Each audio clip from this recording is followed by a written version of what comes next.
6 लोकसंख्या, भारतातील लोकसंख्या आणि त्यातील आजचा जो महत्त्वाचा मुद्दा आहे तो कोणता आहे? लोकसंख्या वाढीचे सिद्धांत.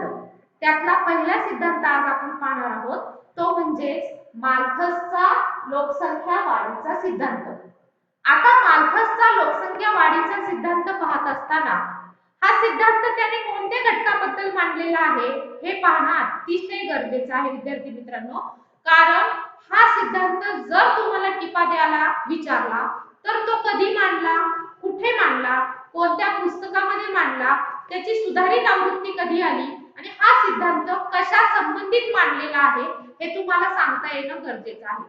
आता हा सिद्धांत मांडत असताना तुम्हाला अतिशय महत्त्वाचा मुद्दा हा सांगायचा आहे की थॉमस रॉबर्ट माल्थस यांनी 1798 मध्ये, पहा, थॉमस रॉबर्ट माल्थस याने 1798 मध्ये an essay on the principle of population म्हणजे लोकसंख्येबाबतचा त्याचा जो शोध निबंध आहे त्या शोध निबंधामध्ये त्याने काय केलेला आहे, हा लोकसंख्येबाबतचा त्या ठिकाणी सिद्धांत मांडलेला आहे. अतिशय महत्त्वाचा मुद्दा आहे. माल्थसचा लोकसंख्या वाढीचा सिद्धांत आपण पाहत आहोत. थॉमस रॉबर्ट माल्थस यांनी 1798 मध्ये an essay on the principle of population या त्यांच्या शोध निबंधामध्ये त्या ठिकाणी 1798 मध्ये हा लोकसंख्येचा सिद्धांत मांडलेला आहे. मग त्याने काय मांडलं या सिद्धांतामध्ये, तर सगळ्यात महत्त्वाचं त्याने त्याची पहिली आवृत्ती an essay on the principle of population याच्यामध्ये 1798 मध्ये काढली आणि पुन्हा त्याची जी सुधारित आवृत्ती आहे ती 1803 मध्ये त्याने त्याच्यावरती या सिद्धांतावरती काहीतरी उपाय सुचवले. पहिला त्या ठिकाणी हा सिद्धांत त्याने ज्या शोध निबंधामध्ये मांडले होते त्याच्यामध्ये त्याने उपाय सुचवलेले नव्हते, परंतु जी सुधारित आवृत्ती 1803 मध्ये त्या ठिकाणी आली या सुधारित आवृत्तीमध्ये त्याने याच्यावरती उपाय मांडलेले आहेत की काय केलं म्हणजे लोकसंख्या त्या ठिकाणी कमी होऊ शकते. तर पहा, आपण आता या सिद्धांताला सुरुवात करत आहोत.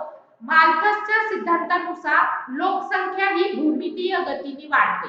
आता भूमितीय गतीने वाढते म्हणजे कशी, तर माल्थसला या ठिकाणी सांगायचंय की लोकसंख्या ही जवळजवळ चौपट म्हणजे त्या ठिकाणी 2 ने वाढली, पुढचा टप्पा वाढत असताना तो 4 ने वाढतोय, त्यानंतर 8 ने वाढतोय, 16 ने वाढतोय, 32 ने वाढतोय आणि 64 ने वाढतोय. जेव्हा आपण ही संख्यांची मालिका पाहतो तेव्हा आपल्याला हे लक्षात येतंय की ही लोकसंख्या भूमितीय गतीने वाढतीये, म्हणजे त्या ठिकाणी प्रत्येक टप्प्यामध्ये ती चौपटपटीने लोकसंख्या वाढतीये. परंतु जेव्हा भारत देशाचा आपण विचार करतो तर या भारत देशामध्ये अन्नधान्याचा पुरवठा मात्र त्या ठिकाणी गणितीय पद्धतीने वाढतो. मग गणितीय पद्धत म्हणजे काय, 1 2 3 4 5 6 7 8 9 10 अगदी 100 पर्यंत तुम्ही घ्या. मग त्या ठिकाणी अन्नधान्याचा पुरवठा हा गणितीय पद्धतीने वाढतोय आणि लोकसंख्या मात्र चौपटपटीने म्हणजे अगदी भूमितीय गतीने वाढते.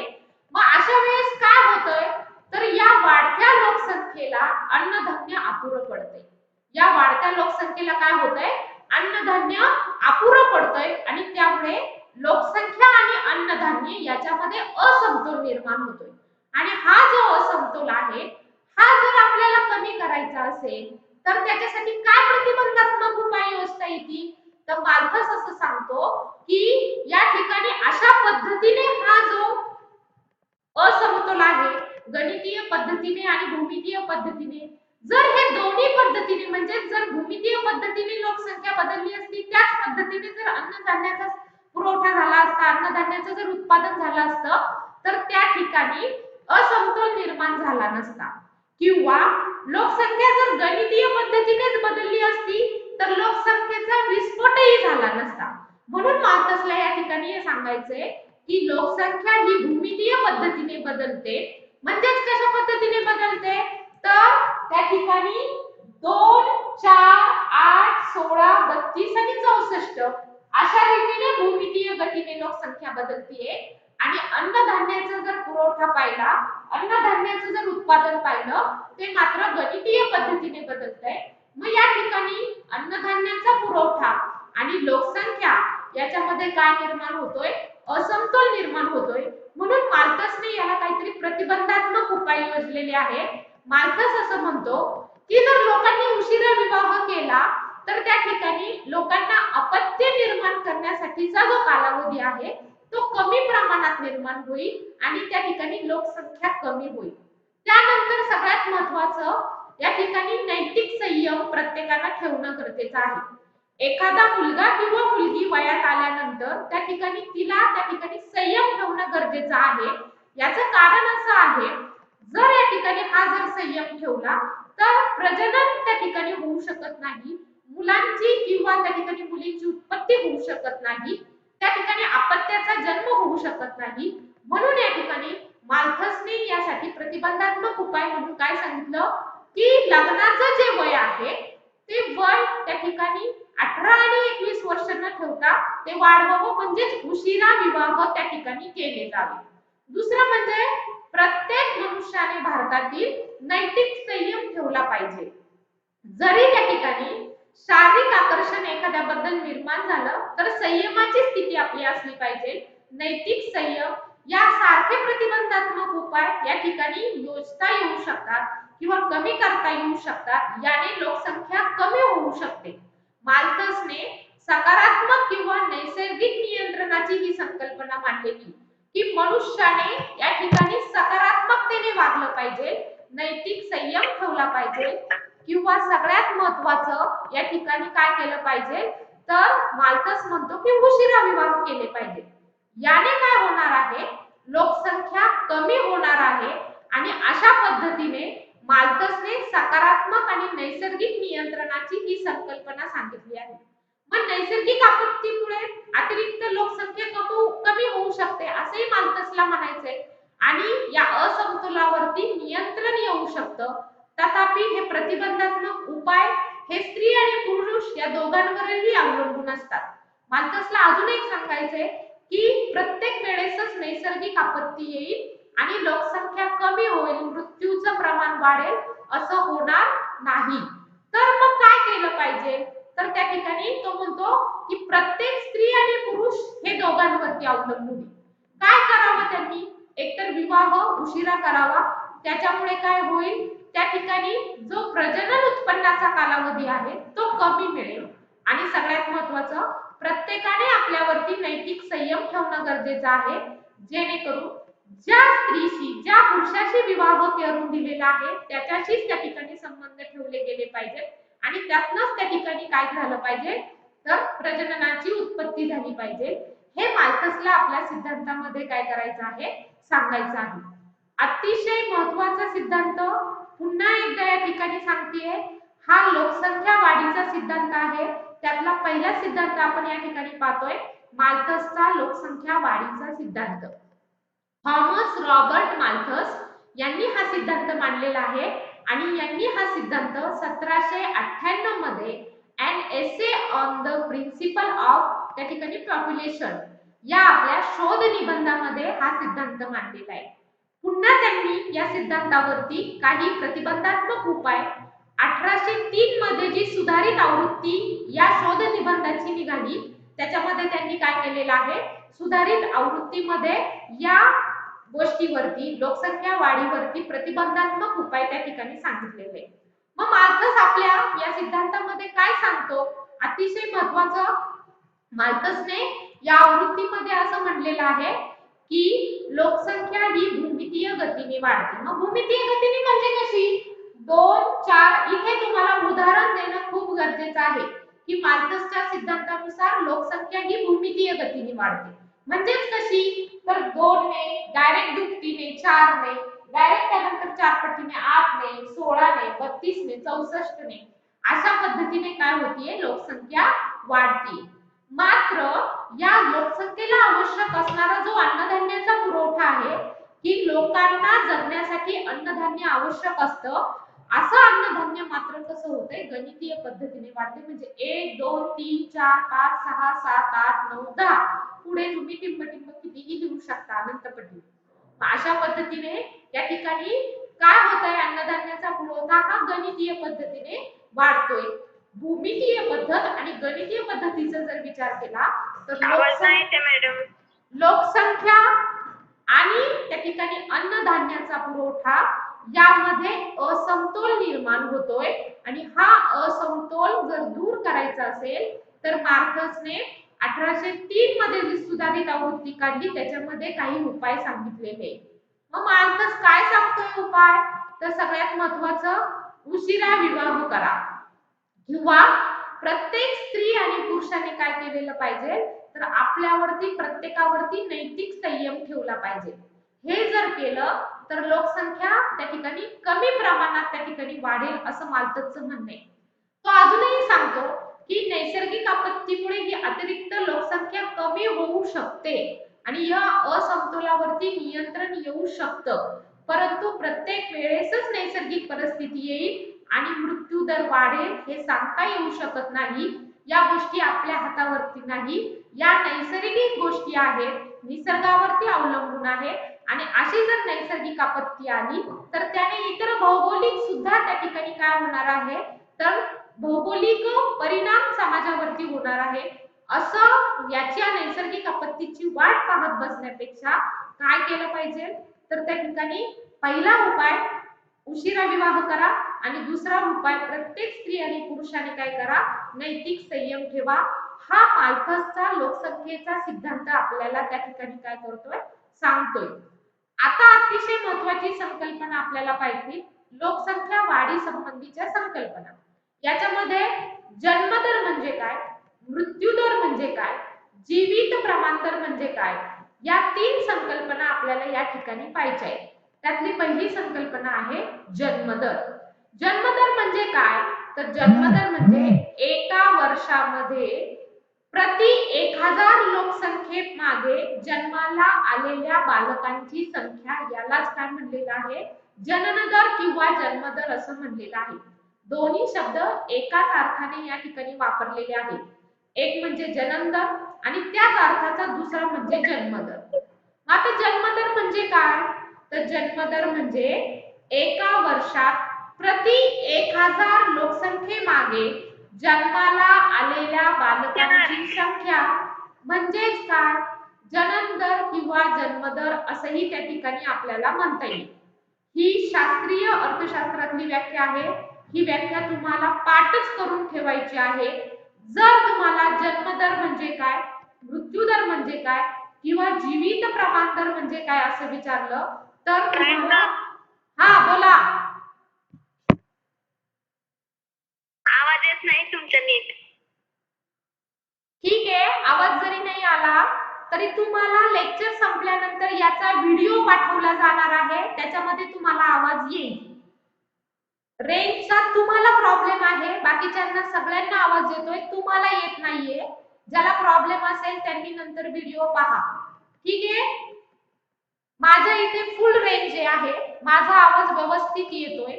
तुमच्या इथे रेंजचा प्रॉब्लेम असेल त्यामुळे आवाज येत नाहीये. ज्याच्या इथे रेंजचा प्रॉब्लेम आहे त्यांनी नंतर व्हिडिओ पहा. समजलं का? समजलं का? बाकीच्यांना आवाज येतोय का? बाकीच्यांना आवाज येतोय का माझा?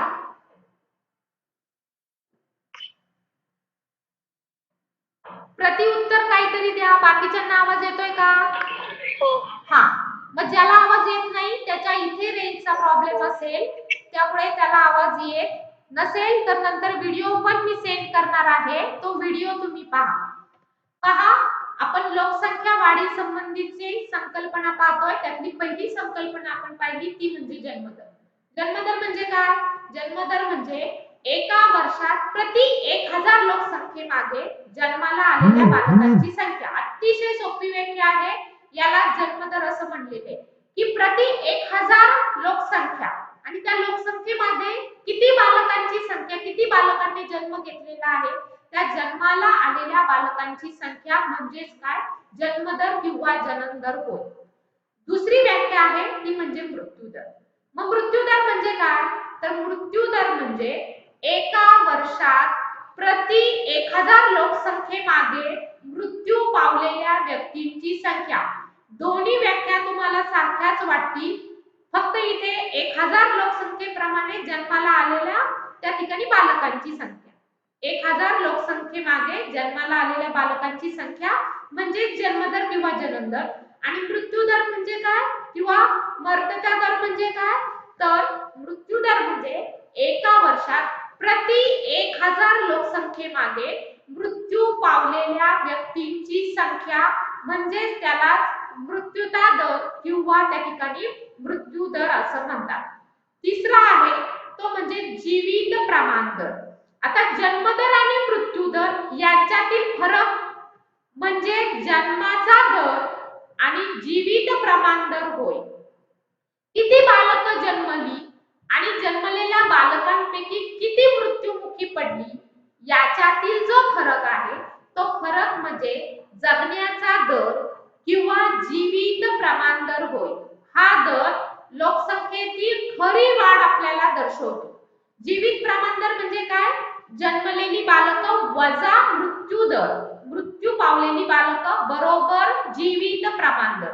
या ठिकाणी असंही सूत्रारूपात तुम्हाला सांगता येईल की जन्माला आलेली बालकं आणि मृत्यूमुखी पडलेली बालकं यांच्यातील जो फरक आहे तो फरक म्हणजे जीवित प्रमाण दर किंवा त्या ठिकाणी जगण्याचा दर, त्याला असंही म्हटलेलं आहे सूत्र जीवित प्रमाण दर बरोबर जन्मदर वजा मृत्यू दर.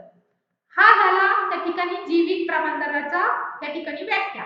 तिन्ही व्याख्या तुम्हाला काय करायच्या आहे, पाठ करायच्या आहेत. तोंडपाठ करून या व्याख्या ठेवायच्या आहेत. जन्मदर म्हणजे काय, मृत्यूदर म्हणजे काय आणि जीवित प्रमाण दर म्हणजे काय. आता आपण लोकसंख्या संक्रमणाचा दुसरा सिद्धांत या ठिकाणी पाहणार आहोत. लोकसंख्या संक्रमणाचा दुसरा सिद्धांत ए.जे. कोल व ई.एम. हुअर यांनी लोकसंख्या वाढ आणि निम्न उत्पन्न देशातील आर्थिक विकास या पुस्तकामध्ये लोकसंख्या संक्रमणाचा सिद्धांत मांडलेला आहे. दुसरा सिद्धांत आपण पाहतोय लोकसंख्या संक्रमणाचा सिद्धांत, आणि तो कोणी मांडलाय, ए.जे. कोल व ई.एम. हुअर यांनी मांडलेला आहे. मग त्या ठिकाणी त्यांनी काय म्हणलेलं आहे, तर लोकसंख्या वाढ आणि निम्न उत्पन्न कशाबाबत मांडलेलं आहे की लोकांचं कमी उत्पन्न आणि लोकसंख्या वाढ हा देशातील आर्थिक विकास या पुस्तकात त्यांनी 1958 मध्ये हा लोकसंख्या संक्रमणाचा सिद्धांत मांडला. अतिशय महत्त्वाचं, याच्यामध्ये 3 गोष्टी अतिशय महत्त्वाच्या आहेत की हा सिद्धांत मांडला कोणी. दुसरा जो सिद्धांत आहे लोकसंख्या संक्रमणाचा सिद्धांत ए.जे. कोल आणि ई.एम. हुअर यांनी मांडला. कुठे मांडला, तर लोकसंख्या वाढ आणि निम्न उत्पन्न देशातील आर्थिक विकास या पुस्तकामध्ये 1958 मध्ये हा लोकसंख्या संक्रमणाचा सिद्धांत मांडलेला आहे. पुन्हा एकदा सांगते, ए.जे. कोल आणि हुअर यांनी दोघांनी मिळून हा सिद्धांत मांडलेला आहे. कुठे मांडलाय, लोकसंख्या वाढ आणि निम्न उत्पन्न देशातील आर्थिक विकास हे त्यांचं जे पुस्तक आहे त्या पुस्तकामध्ये 1958 मध्ये त्या ठिकाणी हा लोकसंख्या संक्रमणाचा काय केलेला आहे, सिद्धांत मांडलेला आहे. मग या सिद्धांतामध्ये त्यांनी काय म्हटलंय, तर या सिद्धांतानुसार प्रत्येक देश लोकसंख्या संक्रमणाच्या 3 टप्प्यांमधून जात असतो, 3 अवस्थांमधून जात असतो, आणि या सिद्धांतामध्ये संक्रमण हे उच्च ते निम्न म्हणजे जन्म आणि मृत्यू दर दाखवते असं त्यांचं म्हणणं आहे. या सिद्धांतानुसार प्रत्येक देश लोकसंख्या संक्रमणाच्या 3 टप्प्यांमध्ये जात असतो. या सिद्धांतामध्ये संक्रमण हे उच्च ते निम्न जन्म आणि मृत्यू दर दाखवते. म्हणजे प्रत्येक देश कितीने लोकसंख्या वाढली आणि कितीने कमी झाली या 2 गोष्टी त्या ठिकाणी या 3 टप्प्यांमध्ये दाखवत असतो. मग लोकसंख्या संक्रमणाच्या टप्प्यांमध्ये या सिद्धांतात आर्थिक विकास आणि लोकसंख्येतील वाढ यामधील संबंध 3 टप्प्यांमध्ये स्पष्ट केलेला आहे की देशाची जी आर्थिक वाढ आहे तो किंवा आर्थिक विकास आहे, हा आर्थिक विकास आणि लोकसंख्या वाढ यांमधील संबंध 3 टप्प्यांमध्ये स्पष्ट केला आहे. या सिद्धांतानुसार देश आर्थिकदृष्ट्या प्रगत होतो तेव्हा लोकसंख्या 3 टप्प्यांमधून जात असते. आता सगळ्यात महत्त्वाचं, आपण जर भारत देशाचा विचार केला तर भारत देश हा प्रगत देश नाही, तो विकसनशील देश आहे. आणि त्या ठिकाणी या शास्त्रज्ञांनी काय सांगितलंय, तर या सिद्धांतानुसार देश आर्थिकदृष्ट्या प्रगत होतो तेव्हा लोकसंख्या 3 टप्प्यांमधून जाते, असं त्यांचं म्हणणं आहे. म्हणजे हा सिद्धांत प्रगत देशांसाठी आहे हे आपल्याला लक्षात येतं. त्यातला पहिला टप्पा आपण पाहतोय, लोकसंख्येतील घटता दर म्हणजेच पहिला टप्पा. हा पूर्व औद्योगिक आणि प्राचीन टप्पा होता आणि यात जन्मदर व मृत्यूदर दोन्हीचे प्रमाण जास्त दिसतं, हे त्यांना या ठिकाणी सांगायचं आहे. म्हणजेच काय, तर त्या ठिकाणी सर्व विकसनशील देश या टप्प्यामध्ये येतात. सामाजिक आणि आर्थिक परिस्थितीमुळे लोकसंख्येत कमी वृद्धी झाली, उदाहरणार्थ जास्त प्रमाणात निरक्षरता असते, त्या ठिकाणी अंधविश्वास मोठ्या प्रमाणात असतो, दारिद्र्य असते, रूढीवादी विचार असतात, वैद्यकीय सुविधांचा अभाव असतो आणि इत्यादीमुळे या ठिकाणी असे जे अप्रगत देश आहेत ते अप्रगत देश या पहिल्या टप्प्यामध्ये असलेले आपल्याला पाहायला मिळतात. म्हणजे लोकसंख्येचा घटता दर दोन्ही दर या ठिकाणी काय दिसतात, जास्त दिसतात. म्हणजे जन्मदरही जास्त असतो आणि मृत्यू दरही जास्त असतो. का असतं असं, तर सगळ्यात महत्त्वाची कारणं त्यांनी सांगितली की जे अप्रगत देश आहेत त्यांच्या आर्थिक परिस्थितीचा या ठिकाणी विचार केलेला आहे की या देशामध्ये जास्त प्रमाणात निरक्षरता असते, अंधविश्वास हे लोक इतर गोष्टींवरती जास्त ठेवतात, दारिद्र्य मोठ्या प्रमाणात असते, रूढीवादी विचार असतात, वैद्यकीय सुविधांचा अभाव असतो आणि त्यामुळे या ठिकाणी पहिल्या टप्प्यामध्ये असणारे देश आहेत ते अप्रगत देश आणि या कारणांमुळे त्या देशामध्ये लोकसंख्या मोठ्या प्रमाणात असते आणि मृत्यू दर सुद्धा मोठ्या प्रमाणात असतो. 1921 पूर्वी भारताचा समावेश लोकसंख्या संक्रमण सिद्धांताचा पहिल्या टप्प्यामध्ये होता. आता 1921 मध्ये असं काय घडलं होतं, तर तुम्हाला जो लोकसंख्या वाढीचा चार्ट दिलेला आहे त्याच्यामध्ये जर तुम्ही 1921 हे जर वर्ष पाहिलं तर तुम्हाला लक्षात येईल की 1921 हे महाविभाजनाचं वर्ष होतं आणि ह्या महाविभाजनाच्या वर्षामध्ये काय घडलं होतं, तर लोकसंख्या पण वाढत होती आणि मृत्यूचं प्रमाणही त्या ठिकाणी जास्त होतं आणि त्यानंतर 1921 नंतर लोकसंख्या सातत्याने वाढत असलेली आपल्याला दिसते.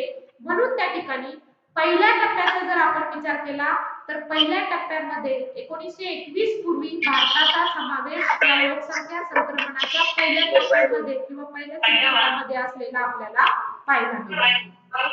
आता आपण दुसऱ्या टप्प्याकडे जाणार आहोत. तो दुसरा टप्पा काय आहे, तर दुसरा टप्पा या ठिकाणी आपल्याला तो पाहायचा आहे, तो म्हणजे लोकसंख्येतील वाढता दर म्हणजेच लोकसंख्येचा दुसरा टप्पा. पूजा बुधवते आणि प्रतीक बांदल दोघांनी आपले फोन अनम्यूट करा. तुमचा सगळा घरातला आवाज इकडे येतोय. प्रतीक बाडळे, तुझ्या घरातला आवाज माझ्यापर्यंत पोहोचतोय.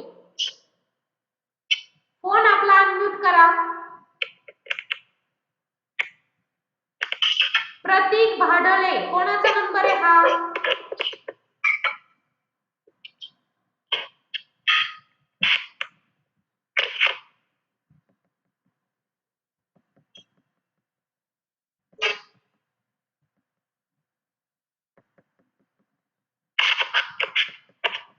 प्रतीक भाडळे,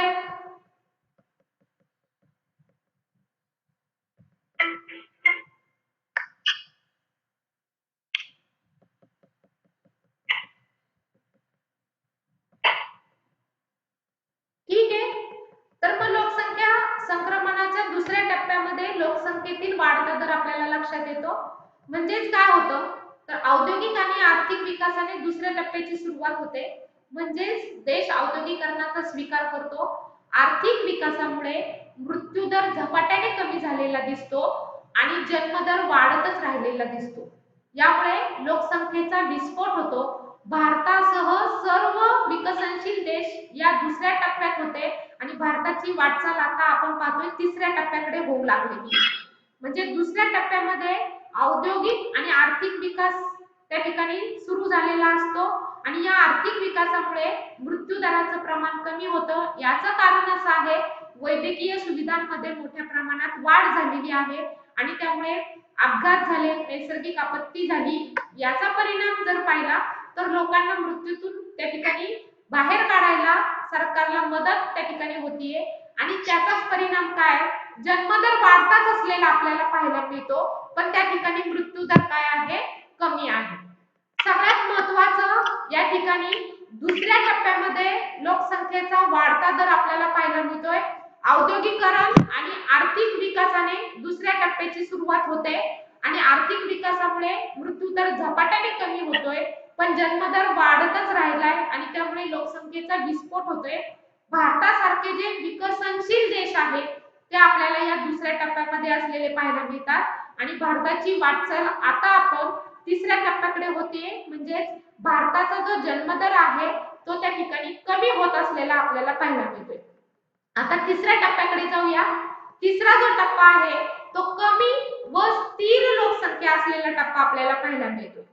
कमी आणि स्थिर लोकसंख्या म्हणजे वाढते औद्योगिकरण झाले, शहरीकरण झाले, शिक्षणाचा विस्तार झालाय, राहणीमानामध्ये सुधारणा झाली आणि यामुळे काय झालंय तर आर्थिक विकासाबरोबरच जन्मदर आणि मृत्यू दरामध्ये दोन्हीमध्ये घट झालेली आहे आणि सर्व विकसित जे आहे, पुढारलेले जे देश आहे हे या टप्प्यामध्ये असलेले पाहायला मिळतात.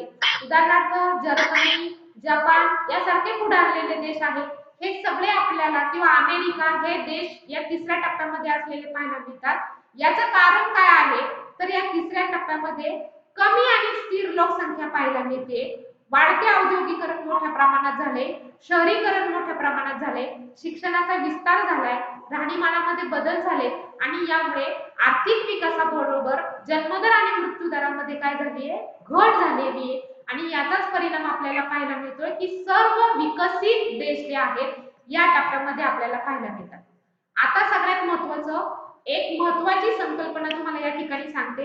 हे तिन्ही टप्पे जेव्हा तुम्ही पाहता, पहिल्या टप्प्यामध्ये त्या ठिकाणी अतिशय कमी विकसित देश म्हणजे जे बेकार देश आहे ते पहिल्या टप्प्यामध्ये, दुसऱ्या टप्प्यामध्ये त्या ठिकाणी काय होतंय तर दुसऱ्या टप्प्यामध्ये भारतासारखे जे विकसनशील देश आहे की ज्याचे ते कमी विकसितही नाहीये आणि प्रगतीही केलेली नाहीये, असे मधल्या स्तरावर असणारे देश आहेत ते दुसऱ्या टप्प्यामध्ये पाहायला मिळतात आणि तिसऱ्या टप्प्यामध्ये सगळ्यात जे प्रगत देश आहे ते तिसऱ्या टप्प्यामध्ये पाहायला मिळतात.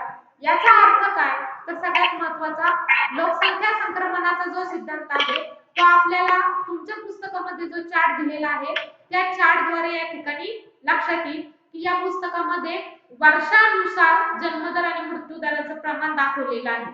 1901 पासून ते 2011 पर्यंत जन्मदर आणि मृत्यू दर कशा पद्धतीने वाढला आहे आणि कशा पद्धतीने कमी झालेला आहे या चार्टद्वारे तुम्हाला त्या ठिकाणी समजून घेता येईल. म्हणजेच काय तर या ठिकाणी हा जन्मदर आणि मृत्यू जर पाहायचं म्हणलं आणि त्याची जर आकृती काढायची म्हणली, ही आकृती तुम्हाला तुमच्या वहीमध्ये काढायची आहे. जन्मदर आणि मृत्यू दर जर परीक्षेला तुम्हाला हा तक्ता दिला, भारतातील जन्मदर आणि मृत्यू दर त्या ठिकाणी काढा आणि त्यावरून तक्ता तयार करा किंवा जन्मदर आणि मृत्यू दराचा तक्ता दिलेला आहे आणि त्यावरून तुम्ही आलेख काढा, तर हा आलेख तुम्हाला त्या ठिकाणी काय करता आला पाहिजे, काढता आला पाहिजे. मग सगळ्यात महत्त्वाचं हा प्रश्न व्हेरी आयएमपी प्रश्न क्रमांक 5 मध्ये तुम्हाला तक्ता, आकृती आणि उतारा असे प्रश्न असतात. त्या ठिकाणी तुम्हाला आकृती काढण्यासाठी किंवा आलेख काढण्यासाठी हा प्रश्न दिला जाऊ शकतो. भारतातील जन्मदर आणि मृत्यू दर या आकडेवारीवरून तुम्ही आलेख तयार करा. तर अशा पद्धतीने या ठिकाणी दुसरा जो लोकसंख्या संक्रमणाचा सिद्धांत आहे तो मांडण्याचं काम त्या ठिकाणी एजे कोल आणि ई.एम. हूवर यांनी केलेलं आहे. 1958 मध्ये त्यांनी लोकसंख्या वाढ आणि निम्न उत्पन्न देशातील आर्थिक विकास यामध्ये हा लोकसंख्या संक्रमणाचा सिद्धांत मांडलेला आहे आणि या लोकसंख्या संक्रमणाच्या सिद्धांतामध्ये त्या ठिकाणी लोकसंख्या 3 टप्प्यांमध्ये कशा पद्धतीने त्या ठिकाणी वाढते हे त्यांनी सांगितलेलं आहे.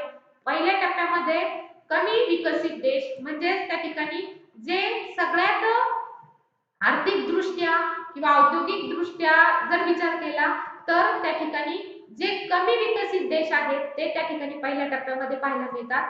दुसऱ्या टप्प्याचा जर आपण विचार केला तर दुसऱ्या टप्प्यामध्ये जे विकसनशील देश आहेत ते विकसनशील देश म्हणजे भारतासारखे देश या ठिकाणी पाहायला मिळतात. आणि तिसऱ्या टप्प्यामध्ये निश्चितपणे भारताची वाटचाल ही तिसऱ्या टप्प्याकडे सुरू झालेली आहे, परंतु तिसऱ्या टप्प्यामध्ये भारत देश अजूनही गेलेला नाहीये. आणि तिसरा जो टप्पा आहे कमी आणि स्थिर लोकसंख्या असलेली या ठिकाणी दिसते. जे प्रगतशील देश आहेत, प्रगत देश आहेत, या ठिकाणी ते या तिसऱ्या टप्प्यामध्ये आपल्याला पाहायला मिळतात. अशा पद्धतीने हे दोन्ही सिद्धांत, लोकसंख्या वाढीचा सिद्धांत आणि लोकसंख्या संक्रमणाचा सिद्धांत, हे दोन्ही सिद्धांत तुम्हाला काय करायचे आहेत, अभ्यासायचे आहेत. आता पुढचा जो घटक आहे तो म्हणजे भारतातील लोकसंख्येचा विस्फोट. हा घटक आपण पुढच्या झूम लेक्चर मध्ये किंवा ऑडिओ मध्ये पाहणार आहोत. धन्यवाद विद्यार्थी मित्रांनो.